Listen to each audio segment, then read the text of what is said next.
The 12th Man Foundation is the official fundraising organization and ticket provider for Texas A&M Athletics. Support a 75-year legacy and help shape the future of Aggie Athletics by donating today at 12thmanfoundation.com. It is the Aggie Basketball Hour. It is with Joni Taylor, and I am not Steve Miller. How are you, Coach? I'm doing well. Good to be alongside you. I appreciate Steve letting me doing it. Always a joy to talk basketball with you. Let's talk the win last week against Kentucky. Yeah. And as I jokingly said, but I'm serious about it, where ranked teams come to lose, right?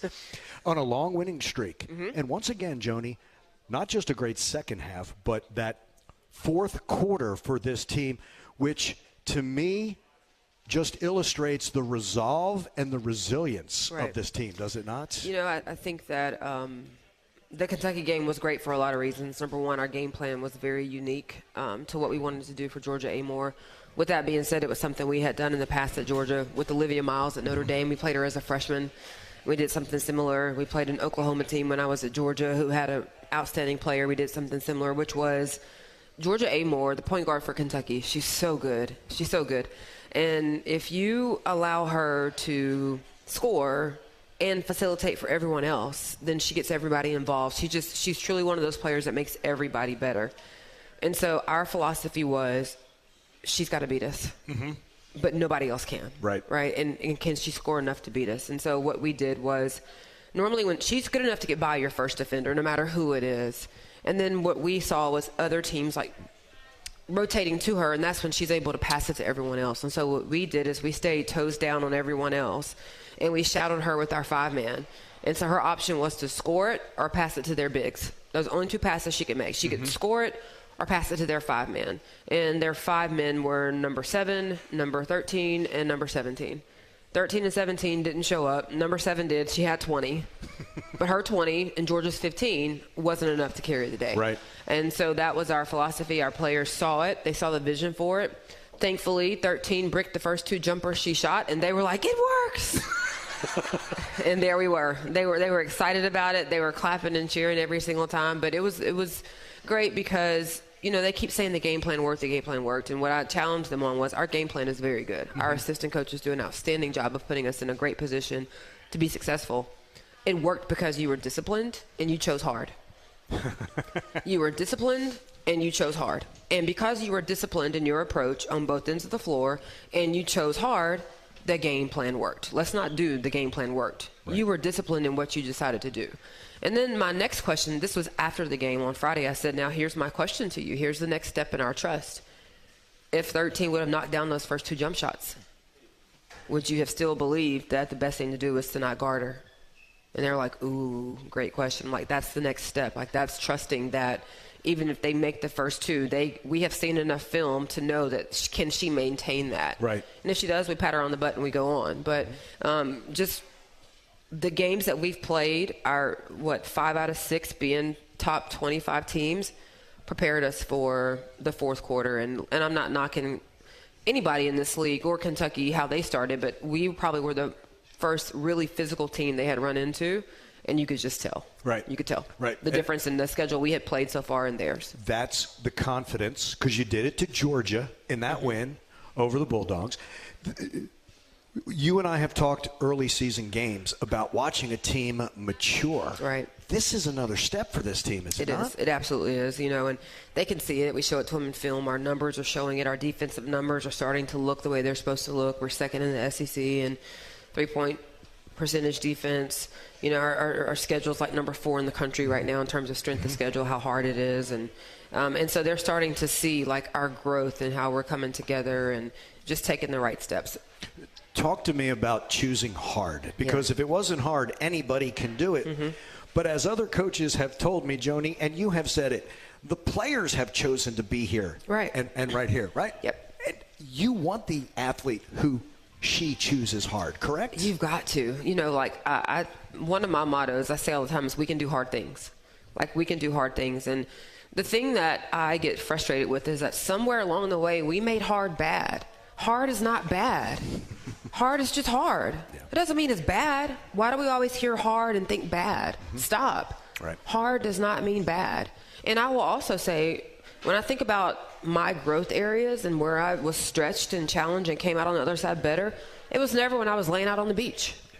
It was when I was going through some valley, like going through something really difficult, and then I look up and, man, I've grown. I've gotten better. Like that, I was better for that. And so what are the lessons that we're supposed to be learning in these moments? And run to hard. Run towards it, like chase it, because the more you do that, the easier hard becomes. Like, I look forward to hard. I'm probably a little nuts, but like I look forward to hard because I know that I can see enough to know that on the other side of that, I'm going to be better for whatever it is. And that's, we say that to them 5,000 different ways every single day until one of the messages sinks in. But you got to choose hard because life is hard. As a player, as a coach, as a teammate, once you do that, once you choose hard and you get past that, right, how much does confidence grow? Oh, huge. It is huge because you can pull on that. You can rely on that. You can pull on those times where I chose hard and it worked out. I chose hard and it didn't work out, but it almost did. And so now this time I know what to do. I know what corrections to make, and I'm going to choose hard and I'm going to get over the finish line. So it just builds your confidence. It stores you up for all those moments.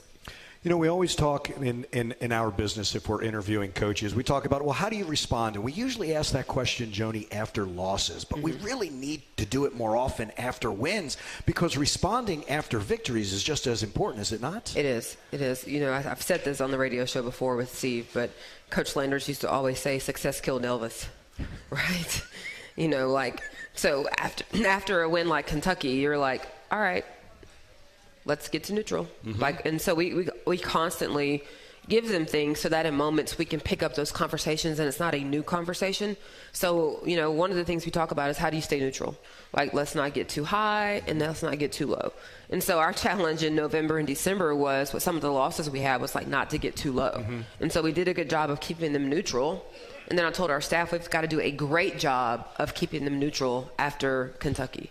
And they did. They responded really well on Friday. And Friday's always challenging, too, because that practice after a game on Thursday night is more mental than it is intense. And so sometimes it's hard to really see, like, are they locked in? Are they here? They're tired, especially if you've been on the road. You don't get in until really late. And then they have to get up and go to class. Then they're in the film room for an hour. And then they're on the practice floor. And so they can be a little loosey in those moments. And so it's having the discernment to make sure that they're locked in and they're not riding a wave or not, looking at the next game and preparing for it in the right way. Does it help in your consistency that Friday is your 2 day before for LSU? Right? Yes. And they know exactly what goes into 2 day before. Absolutely. Yeah. They know we're going to sit in the film room for a minute. They know we're going to have them stretched out and rolled out really good. They know that some players are going to be on a load restriction because of the minutes they played the night before. Yeah. It's the mental reps. It's not a walkthrough, but it's definitely more in the half court. Here are the things we're tweaking. Here are the things we're putting in. And then Saturday's a very short, intense day. Yeah. When we come back to the Aggie Basketball Hour with Joni Taylor, we're going to talk about growth. And as I told Joni before the show, you're going to hear Buzz Williams during this hour.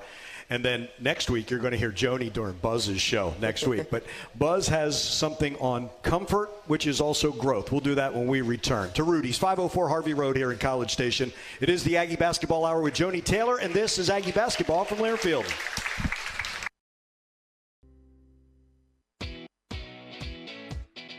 Texas Farm Bureau Insurance wants to give you a VIP Aggie basketball fan experience this year. Go to 12thman.com/maroon contest and register.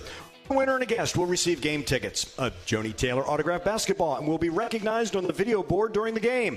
Register today, 12thman.com/maroon contest. Texas Farm Bureau Insurance is a proud partner of Texas A&M Athletics. We're talking about players growing over the course of a season, could be over the course of a game. Right now, here is Buzz Williams on comfort plus your spirits equals growth. Buzz, does comfort bring on complacency and you don't learn as much? I think it depends on the character of the individual. And I think, I have a lot of different thoughts on that, and none of them necessarily are right. But relative to how we run the program, comfortable plus your spirit equals growth.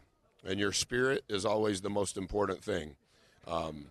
My spirit, your spirit, Solo's spirit, Jace's spirit, you have to protect your spirit. And that's beginning to be really, really hard in today's world. How do you protect your spirit?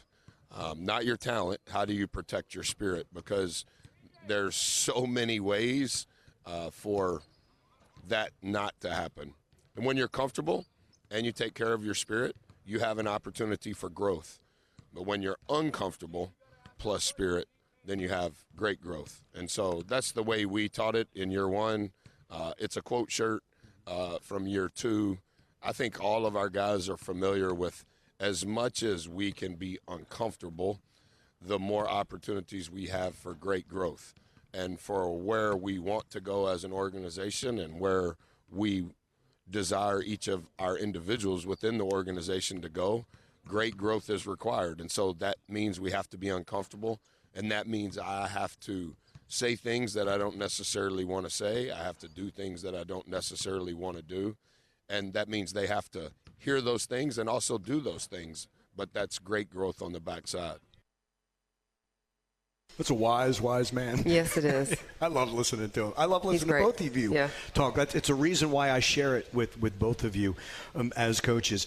But if we're talking about a player, and if she's not the same player, if she has grown in November and December and January and February, she's gone through that uncomfortable, or you say, oh, she's not the same player. Something has changed in her, not just the growth, but there's also trust is a very big word, right? And I always say this. Really good teams, Joni, and you've had them. Coaches trust players to do their job or their role. Players know that coaches, they trust them to put them in a place to succeed, correct? In the right position, absolutely. Yeah, it's important. And again, if everything were a snapshot, Joni, well then, you know what? 19 times you were successful 10, right, this season. Yep. But teams and seasons are films. They are. And on comfortable, what we like to say is we want you comfortable being uncomfortable. And so everything we do in our summer conditioning, in our preseason workouts, in our practices, we don't want to break you, right? But we want you comfortable being uncomfortable, because that's what being down 8 in 4 minutes feels like, right? It's uncomfortable. And we need to know how you're going to respond in that moment. And then we need to analyze it, watch it, correct it, coach it. And then we need to put you in that situation again and see what we do differently and figure out who shoots the free throws, who takes the big shot, who's taking the ball out of bounds, who is on defense, who's on offense, who can remember the play, like all of those things. And so for me, yes, if you are comfortable and have the right spirit and can grow, then you're pretty special. You're pretty special. Those are the elites of the elites. And even then, I need to be uncomfortable. That's where I'm getting stretched. That's where I'm getting pushed. And if I look up and I find myself too comfortable, then I've got to not take on something else, but I've got to take the next step, because I know that I've gotten this figured out. So what's the next thing? And what is an example of that? We have a drill called rainbow shooting, where we, shoot for 4 minutes, and every minute you shoot from a different position. And the goal is to make 115 shots in 4 minutes. And we've gotten pretty good at that. We are consistently hitting that mark. And so about 3 weeks ago, I said, okay, all the shots, no rim. No rim. The ball can't hit the rim. So if that's how we're going to get to 115, we're going to do it now with no rim. That's getting uncomfortable. Right. Because I'm comfortable now making 115. So either I need to change the number to 125, or we need to put another challenge on it. So there's incremental ways to do it, but you got to continue to. And then they did it. So, of course, it was like, what? And then they go do it, and you're like, you can. You can. Right. But you will never find out if you don't make yourself uncomfortable. Right. You're not a can't coach. No, I can't and but. Don't say but. And don't say can't. And don't say I'm trying. Right. I don't want trying. Right. Wait a second. One more for you. My bad. Yeah, I know you. Oh, Andrew. They're cop-outs. Well, because if it's my bad, and then it's your bad, and then it's Sandy's bad, and it's Luann's bad, then guess what? We've had 5 bads in a row. Right. And that's a problem. So we can't take turns saying my bad. Right. Exactly. Yeah. And that's why I like, and again, I don't know if fans sometimes understand, uncomfortable isn't being underwater for 15 minutes. Right. Things like that. But you're taking that, it goes back to the heart, right? Running to it. Run to it. It's like running to expectations. Chase it. Yep. You have to, right? Pressure is a privilege. That's another one. Yeah. That's another one. It's a privilege. So, and you chose to do this. I didn't. You chose to come here. That's exactly. You recruited them, but you said Texas A&M, and you have to know all that goes with being a women's basketball player at Texas A&M. All of it. Right. Not just the 40 minutes on the floor. Correct. Correct. Classroom, right? All of it. All of that. How you handle yourself? Absolutely. We're going to talk about the LSU game. Before I do that, do you have an update on AC? I do not. Okay. She went down yesterday, obviously, towards the end of the second quarter. She got an MRI today at 3 o'clock. We're waiting to get the results back. So just, keep her in your prayers. Devastating that she went down and we didn't have her for that game. And just, praying for a miracle that she's okay. It did not look good, but we don't have an update as of now. You got it. Reminder, at Costa Vida Fresh Mexican Grill, we source high-quality ingredients and make our recipes from scratch every day, starting with our fresh tortillas to our chips and queso Baja Bowls, quesadillas, tacos, and more.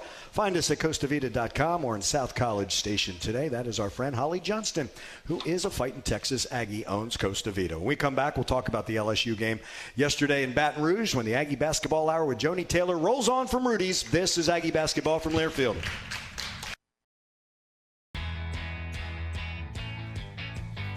When you want a quick, delicious, and nutritious hot meal in minutes, look no further than Heat-Ups. Convenient, high-protein meals on the go with local pickup in Aggieland. Head on over to heatups.com to place your order. Heat-Ups, meals made simple. So after taking down number 11 at Reed Arena on Thursday, the task was LSU on Sunday in Baton Rouge, number 5. They had their game moved, to Friday, I believe, against South Carolina because of weather. Correct. By the way, Joni and I were thinking of just doing the South Carolina-Tennessee game that's on right now, and you were saying Kim Caldwell's back. Yeah, she had her baby last Monday, and she's back coaching. It's pretty impressive. Yeah. Y'all are super women. It's just that simple. Yeah. With that in mind, and I was listening to you talk with Stephen Tapp after that game, once again, there's an awful lot you were proud of in that game, were you not? Definitely. LSU's really good. We knew we were going to have our challenges rebounding with them. Our goal was to stay within 10. We did not meet that goal. You look at the stat sheet, and free throws and turnovers is just what sticks out, right? We get to the free throw line 22, 23 times, and we're 13 for 21 from the free throw line. If we just make free throws, it looks different. If we just make free throws, and then we turned it over 21 times, and they scored 23 points off of our turnovers. And in the 2 games that we won at home, we did not turn the ball over. And so we've got to take better care of the basketball. With that being said, there's growth.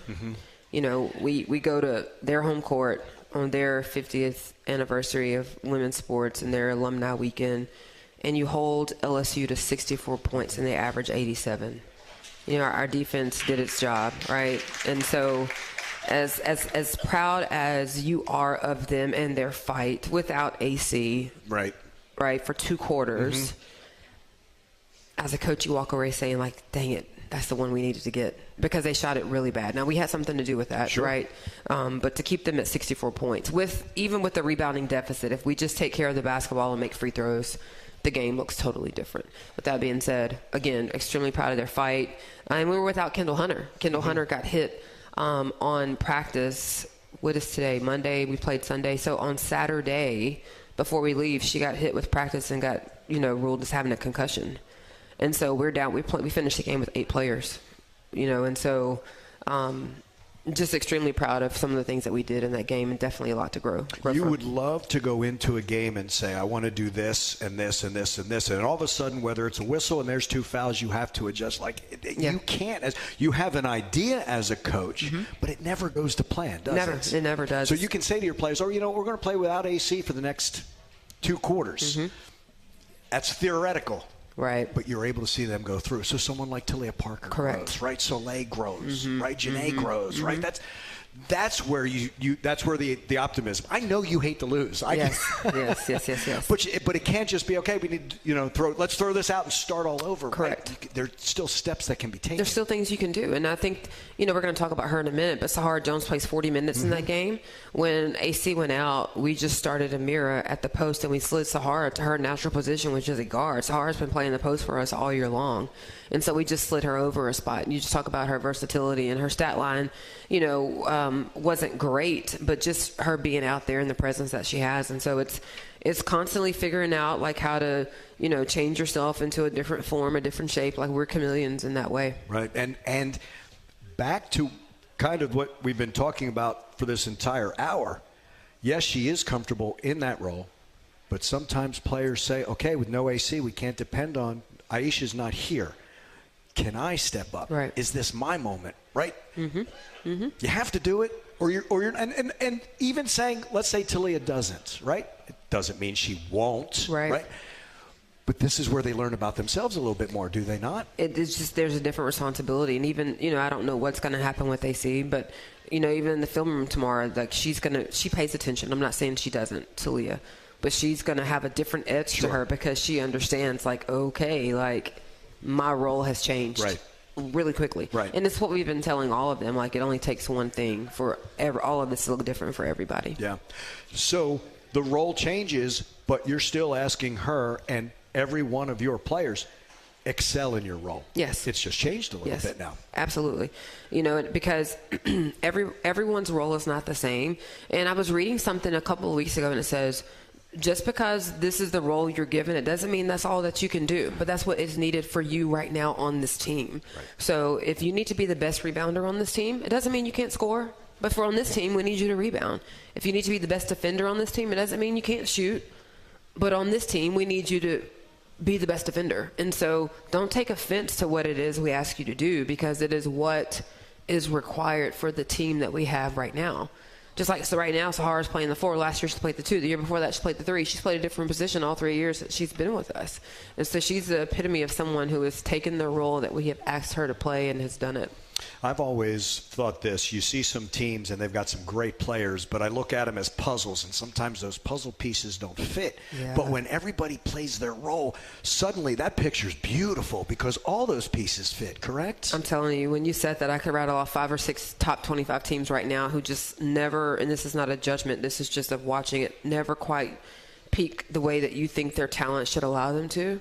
And it's because I don't know, I'm not in their program, but it looks like they're blindly picking talent and the pieces don't fit. Right. It's a hard way to learn when you bring them all in. And we're all trying to put a puzzle together, but it's got to make sense. Like, I already have this puzzle piece. Do I need 2 of them? Do I need 3 of them? Do I need 5 of them? Do I need 1? And so there are those teams who overachieve, and there are those teams who have a ton of talent who the pieces just don't quite ever come together. Do you find that the teams that you play where the pieces do fit can be a tougher challenge? Oh, absolutely. Yeah. Absolutely. Because they know. There's a confidence in that. There's a confidence in that, and they know exactly what it is. You can watch some teams, and you can say they know exactly what it is they're doing. Like, I give it the eye test, and mine is, like, what is the identity of that team? I want to be able to look at a team and tell, like, what their identity is. And even us, like, at the beginning of the year, I told our team, I have no idea who we are. Right. Like, and that's not right. Like, I'm supposed to look at us and say, this is who we are. And right now, I don't know who we are. We don't defend well. We don't execute well. We're not running in transition. So we're not rebounding. So who are we? And I look at us now, and you can tell, like, okay, we're a team that's going to defend. We're a team that's moving the ball better. Like, and so those teams who know who they are, those are the dangerous teams. When you know your identity and you're playing to your identity, you know it. When you're not playing to your identity, you also know it. Yes. Correct? It's a feel. And that's where players-led programs, they correct it themselves, do they not? Listen, a coach-led program is only going to go so far. Because at the end of the day, we cannot step out onto the floor with them. And so there are moments when you are building teams and trying to show it to them like it is coaches-led, but at some point the players have got to take that by the reins and lead it themselves. And those are the teams that are successful. Very successful. Okay, so you said Sahara plays 40 minutes. Brian, this is where I'd like you to play this. Sahara plays 40 minutes. Now, this is slightly different from the comeback at Oklahoma because the Aggies, Buzz will refer to being down to just one timeout because he had to use them early, which you know very well that sometimes you just have to use them. And this is about Buzz and Solo and having one timeout in that comeback at Oklahoma. Okay. But like I told him, guys, I had to call that. It was about to turn into a double skull. Yeah. I had to call it to see if it could turn. And it did. Yeah, and it did. And then I'm watching those guys step on their tongues for about 7.5 minutes. You got and Solo's like, pointing at me, and I'm pointing at him like, hey, I got you. Good job. They didn't say how long. They didn't say how long. You talking about, man, he's subbing you out. So did Sahar look at you and you're like, hey, you're doing great, Sahar? She never did. She gives everything. She does. She never wants to come out. No. She's mad when she does come out. So she never once looked at the bench and asked for a sub. Not one time. Really? Never. Fantastic. In fact, I didn't even know she played 40 minutes till the game was over. She's probably the only player on our team who can do it. This is someone who hits the floor multiple times, right? And this is what I've always said, and John Thornton will say it because he says it. If you think about diving for a loose ball, it's too late. Because Sahar's already there. She's already there. She's already there. She sleeps on the floor. It's in the DNA. She sleeps on the floor. I'm convinced. I was doing a game with Tap. I was filling in, and she hadn't been on the floor in the first half. And we're looking at each other like, when? And then like in the third quarter, 1, 2, 3. You can't teach that. No, you either have it or you don't. She has it. She does. She does. She wants it so bad. Man, she wants it so bad. She comes from a family of basketball players. Her mom played professionally, was a great, great player.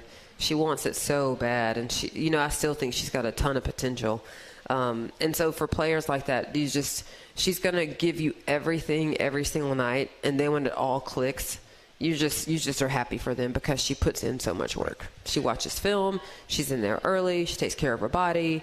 She's got 2 degrees. She's the president of an organization. Across the board, go hire Sahara Jones. She is who you want. Exactly. And so it's refreshing when you've got someone who can do all those things. Does she remind you that she has 2 degrees? Oh, all the time. Are you this is Sahara Jones we're talking about? Or yes, absolutely she does. You had told that to me earlier, and it was absolutely. But that is a player, and you know this. Can you look in the mirror and like who's looking back at you? Mm-hmm. She likes who's looking back at her, right? She does. Because it's not just what she's getting in her game. Is she making teammates better? And you said early in the season, I'm going to need that veteran leadership, yes. And she's providing. She's not the only one, but she's providing that, is she not? She is. By example, by the things that she says. She's a competitor. She brings that spirit. And so extremely fortunate. And the other thing that, I don't know, we should do a count on this, Brandon, but how many, she's a 5th-year senior who has been at one school for 5 years. That's very rare. More. And so there's a lot of pride for her in being an Aggie as well because, she stayed when we came and gave us a chance, but she's been here for 5 years, and I don't know how often you can say that about players anymore. Especially in this era, but that's a really good point. There was trust when you came in, was there not? Yes.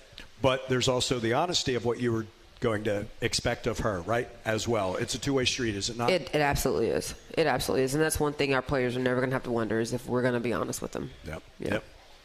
Always tell the truth no matter the emotional state. I've heard that from somebody, right? Listen. But the truth leads to the trust. It does. It absolutely does. And me telling you the truth doesn't mean – it means I love you. It doesn't mean I don't like you. It doesn't mean I don't think you're capable. It means this is where we are right now. This is exactly what it is. And it also, I think, gives them the courage to then go tell the truth to others. It is amazing how hard it is for young people to tell the truth. I don't mean walk around lying, but I mean to their peers and to other people. It is so hard for them to do that. And so when you're able to sit down in front of them and show them how to have truth conversations in a respectful and in a nice way, and we can get it from the table and go have dinner, it empowers them to then go do that with their peers as well. And so it's been interesting to watch our team as they continue to learn how to tell each other the truth.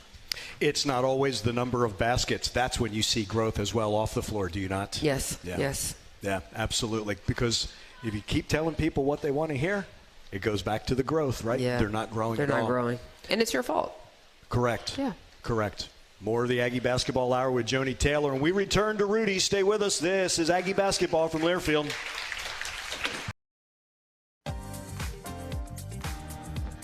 When you need a new roof or just have a pesky leak, you want to call on the winning team at Schulte Roofing, home of the Bulletproof Roof Guarantee. Get the best. Visit SchulteRoofing.com.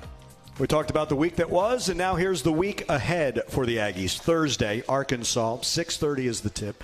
6:15 for the Dos Equis tip-off show. Sunday, Maroon out. It's the reunion game, Reed Arena, 5 o'clock. And the next in the Cotton Holdings Lone Star Showdown, Texas is in on Sunday. So that's what you face, an Arkansas team that is stumbling a little bit, but they are home. You said that you're playing teams with numbers in front of their schools. You and I both know the SEC. If they don't have a number, it's still a challenge. It doesn't mean anything. The gauntlet that you run through every conference season, don't you? It is. Arkansas is 1-5, 1-6. They beat Auburn, but they scare the bejeebies out of me when I watch them on film. Why is that? They stretch you. They're just one of those teams that shoot the three really well. And anytime you're playing someone that can shoot it that well, if you catch them on a night where they're hot, good Lord. And that's what happened with Auburn. They caught Auburn on a night where anything they threw up went in. They've got a really good player in Izzy Hickenbottom. She started at Missouri, then transferred to Arkansas State, and is now at Arkansas. And she is dynamic in the ball screen. And so we've got to – I still am not sure of how we're going to defend her in the ball screen. We've got to get that figured out first because everything else plays off of her in the ball screen action. But he's 5 out. Dribble drive, and then shot. And so we should be able to rebound well against them. We've got to make sure that we are heavy in the paint, and they're going to sag off of us and dare us to shoot the basketball. And so we've got to figure out some ways to move the defense around, still get it inside, and go crash the glass. But they scare me to death. Because defense is part of this team's identity, I'm going to use the cliche. Defense travels, Joni. We used to have shirts that said defense. Did you really? Absolutely. But it does. It does. It's hard on the road. Please don't get – but defense travels, and that's where it doesn't get as hard on the road. Yes, and that's what we tell our team all the time. That's got to be who our identity is because there's going to be some nights where just offensively we may not the ball may not go in. You can do everything right, and at the end of the day, you don't control if that ball goes in the hole. We can control having a good closeout. We can control boxing out. We can control, having good defined principles defensively in terms of short, closeout, flush, normal, whatever that is supposed to be based on who we're guarding. You can impose your will defensively, and it's got to be what we hang our hat on. The rebounding. Buzz is big on. You can look at the rebound numbers. He said they only tell some of the story. He's big on rebound percentage, offensive rebound percentage and defensive rebound percentage. The other thing that I love to watch, when your team rebounds, Joni, they're not afraid to go get contested rebounds. Anybody can have a ball fall in her hands, right? You're a team that just go after it. There's a relentlessness as well there on the boards, and that can be deflating over the course of 40 minutes, can it? Let's talk about out-of-area rebounds is what we call them. How many out-of-area rebounds can you get? And so, you need this many rebounds, and 4 of them have to be out of your area. So a great example of that would be for Thursday at Arkansas because there's going to be a lot of long rebounds because long shots mean long rebounds. And so the Tennessee game is a good example of somebody who shoots a ton of threes. There's going to be long rebounds. We've got to go get out-of-area rebounds. And so it's something we talk about, but in particular games, you hear out-of-area rebounds a lot. We also talk about tight rebounding. South Carolina game, that's a tight rebounding game because there's going to be a lot of play at the rim in the paint. And so carving out space and going up and getting tight rebounds and tight spaces. And so we have some drills that incorporate both of those out-of-area long rebounds and some tight rebounds. So there's different terminology we use based on how we think the ball is going to bounce on the identity of the two offensive teams we're playing against. Can that long rebound also lead to broken floor if Arkansas doesn't get back? No, absolutely. And then that's where, 1 through 4 for us can get in and push it. Lauren is probably the only one who doesn't bring it up the floor, our 5s. And so that's dangerous, too, when you have multiple people who can bring it up the floor for you. Because the live ball turnover leads to that. You'd almost rather kick the ball 10 rows into the seats, right? So you can set the defense. But when you get that live ball turnover, I love that everybody runs. And the other thing, Joni, is you reward the players who are running with one another. That's what I like. You have to. Yeah. Because I tell our guards all the time, pay attention to when the last time Lauren's gotten a touch. She's screening for you. She's blocking all your shots when you get driven by. She's rebounding for you. When's the last time and she's going to do the right thing with it. Just because she gets a touch doesn't mean she's going to score it. Jada's going to do the right thing with it. She gets a beautiful play at LSU where it goes inside. They sink in on her. She passes it back out to Talia for a 3. Yeah. They make the right decision with the basketball, but I'm also partial to the forwards because that's the position that I played. And, you're running from baseline to baseline, banging, boxing out, rebounding, screening, doing all these things. If they have blocked a shot or if they just get a rebound and they're running the floor, you better get it to them. Got to reward them. You got to reward them. Absolutely have to reward. And I love the inside-out game. I know the game has changed, but that inside-out can be so dangerous, and it's so much better for the shooter. Or it can be a simple repost, or, you know what, I'm just going to change the angle. And that's what I like. There's not a selfishness of if it goes inside, it becomes a black hole. Right. You know, it will come back out. And then that's just the complementary basketball that teammates find with one another. That also comes the longer you play in a season, correct? Well, our percentages show that when the ball touches the paint, we then have better percentages from the outside. Because for most of our guards, those are now catch and shoot shots versus trying to shoot off the bounce. And so good things happen for us when it goes inside out. Ball needs to touch the paint, whether it's passing it inside, penetration, ball's got to touch the paint. And usually that shooter is in a spot where she is comfortable. Correct. Yeah. Absolutely. And there's that confidence comes back to it. We were talking a little bit before the show, if you could, about some players. When you see a player like Joni Taylor, she plays at LSU, and you're thinking, oh, she's got all this experience. Not really, right? Now she's getting more and more meaningful minutes. How is she growing in that way? Yeah, so, you know, you read her bio, and it says played in 32 games at LSU.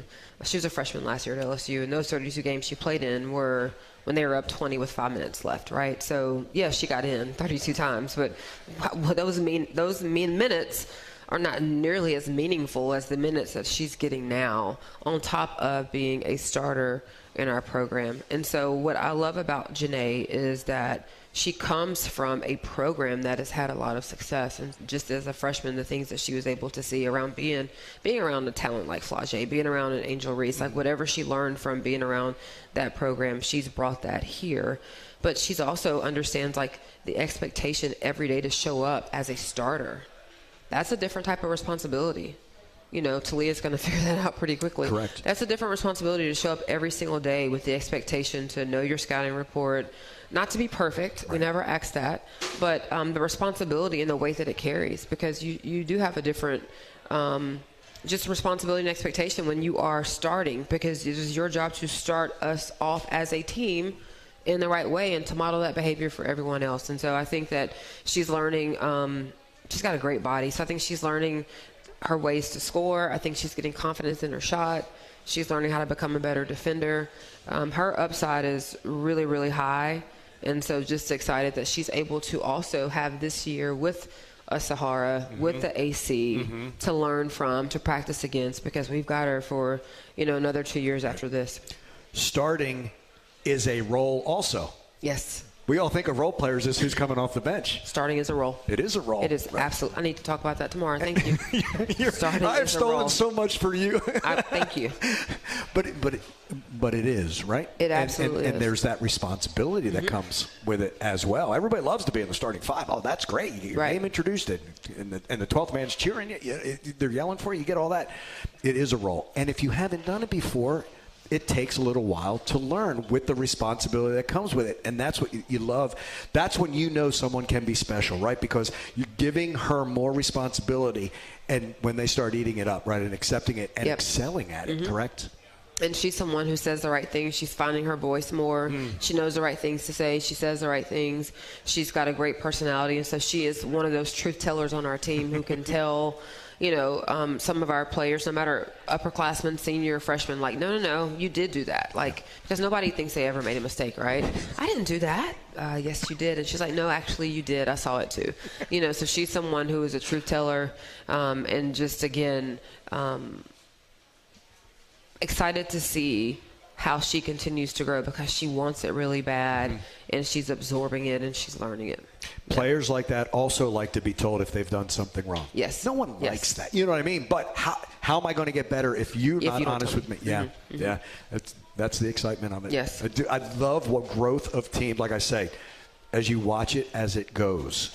You and I talked about this. You're not the team, and you shouldn't be. You shouldn't be the team in March that you are in November. You shouldn't be. You should not be. In fact, I don't want to peak too early. That's a great point. Because then how do you keep that, right? And so there's so much that goes with the grind, and the mental fatigue at this point is just unbelievable. Like, forget how your body feels. Like, the mental fatigue these players have is just a lot. Yeah. And so how do we make sure that we are managing not only their bodies but their mental Like the other day, maybe 2 weeks ago, before practice, we played musical chairs. Awesome. Seriously. That's We awesome. went and got these dots and put them in the circle around the floor. And to start practice, we played musical chairs. You would have thought I'd given them all a car. They were so excited. We played musical chairs. It took 5 minutes. That's fantastic.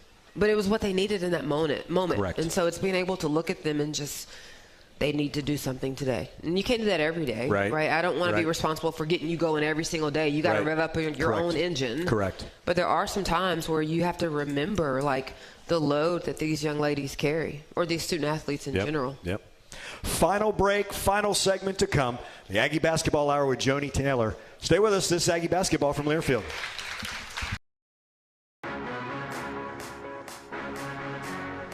Make sure you head on over to your local Rudy's or Rudy's.com to place an order for their real Texas barbecue. Enjoy 100% oak smoked meats, delicious sides, and Rudy's signature sauce. And don't forget, Rudy serves made-to-order and grab-and-go breakfast tacos every day until 10 a.m. Down to the final couple of minutes. Thank you again for allowing me to be a part of this. Absolute blast. Real quick, you get a chance to get some recruiting as well with some of these buys, right? You get a chance. How has that been, and how busy does that make you in the course of a season as well? It was great to get out on the road and see young players. So we went out last week. After we played Georgia, we had a bye and did not play again until we played Kentucky. So that was good for us. It was a little bit frantic with the weather. Yeah. So that Friday I went to San Antonio, and then I came back. We practiced Saturday, Sunday, and after Sunday's practice, I flew to Atlanta, and I'm in the Houston airport when I'm stepping on the plane and get an alert that says the Houston airport is shutting down at midnight on Monday, and my flight is Tuesday morning. And so I was like, Chelsea? And so then we changed my flight to 7:55 on Monday. And so Coach Mosley and I are sitting in the gym in Atlanta on Monday in Atlanta, and it's the national championship game, so Notre Dame and Ohio State's everywhere. We are probably a good 45 minutes from the airport. I'm checking my flight. Everything's fine.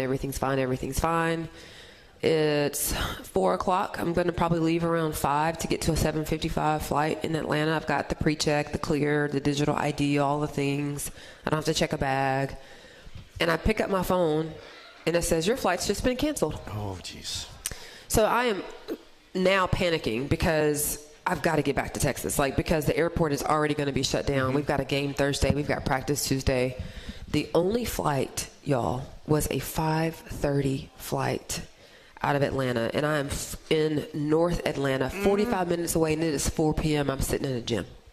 I look at Rob, and I was like, you can't make it. There's no way we're going to make this, but we got to go. Yeah. So we booked the flight. Waze, y'all heard of Waze? So we put in Waze in the gym, and it says it's a 45-minute drive. We booked the flight, get in the car. It's 4:10 at this point. I put Waze back in, and it says it's 25 minutes. And I was like, okay, Lord, thank you. No, I'm not going to tell you how fast I went. We are getting to the airport. I pull into the rental car counter at 4:39. My flight leaves at 5:34. At 4:39, hand them the keys, get on the train, get to security. Again, we both have the TSA, the clear, all the things.